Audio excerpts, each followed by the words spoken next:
കുന്നയ്ക്കൽ നെടുങ്ങാൽ ശ്രീകൃഷ്ണസ്വാമി ക്ഷേത്രത്തിൽ ചാർത്തിയിരുന്ന പുരാതനമായ സ്വർണ്ണ തിരുമുഖം കാണാതായ സംഭവത്തിൽ ദുരൂഹതയേറുന്നു. ക്ഷേത്രത്തിലെ നൂറ്റാണ്ടുകൾ പഴക്കമുള്ള സ്വർണ്ണ തിരുമുഖമാണ് കാണാതായിരിക്കുന്നത്. കഴിഞ്ഞ ശനിയാഴ്ചയാണ് തിരുമുഖം കാണാനില്ലെന്ന വിവരം ക്ഷേത്രം ഭാരവാഹികൾ പുറത്തുവിട്ടിരിക്കുന്നത്. ഐതിഹ്യപ്പെരുമയുള്ള കുന്നയ്ക്കൽ നെടുങ്ങാൽ ശ്രീകൃഷ്ണസ്വാമി ക്ഷേത്രത്തിൽ വിഗ്രഹത്തിൽ ചാർത്തിയിരുന്ന പുരാതനമായ സ്വർണ്ണ തിരുമുഖം കാണാതായ സംഭവത്തിൽ ദുരൂഹതയേറുകയാണ്. നൂറ്റാണ്ടിലധികം പഴക്കമുള്ള തിരുമുഖത്തിലെ സ്വർണത്തിൽ നിർമ്മിച്ച മുഖഭാഗം മാത്രമാണ് നഷ്ടപ്പെട്ടിരിക്കുന്നത്. കിരീടം ഉൾപ്പെടെയുള്ള വെള്ളിഭാഗങ്ങൾ വേർപെടുത്തിയ നിലയിൽ ക്ഷേത്രത്തിൽ തന്നെ കണ്ടെത്തി. കഴിഞ്ഞ ശനിയാഴ്ചയാണ് തിരുമുഖം കാണാനില്ലെന്ന വിവരം ക്ഷേത്ര ഭാരവാഹികൾ പുറത്തുവിടുന്നത്.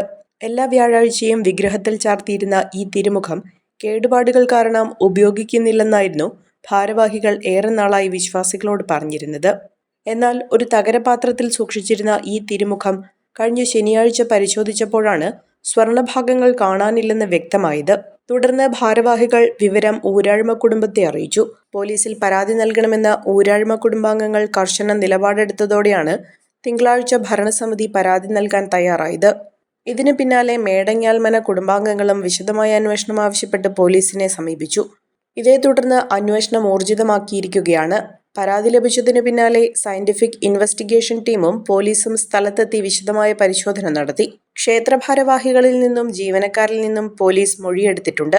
സ്വർണഭാഗം മാത്രം കൃത്യമായി വേർപെടുത്തി കൊണ്ടുപോയത് ആസൂത്രിതമാണോ എന്നും പോലീസ് പരിശോധിക്കുന്നുണ്ട്. ക്ഷേത്രത്തിലെ സുരക്ഷാ ക്രമീകരണങ്ങളിലെ വീഴ്ചയും അന്വേഷണത്തിന്റെ പരിധിയിലുണ്ട്. സംഭവത്തിൽ ഉടൻ വ്യക്തത വരുത്തുമെന്ന് പോലീസ് അറിയിച്ചെങ്കിലും വിശ്വാസികളെ സംബന്ധിച്ചിടത്തോളം ക്ഷേത്രത്തിന്റെ പൈതൃകമായ തിരുമുഖം നഷ്ടപ്പെട്ടത് വലിയ ആഘാതമായിരിക്കുകയാണ്.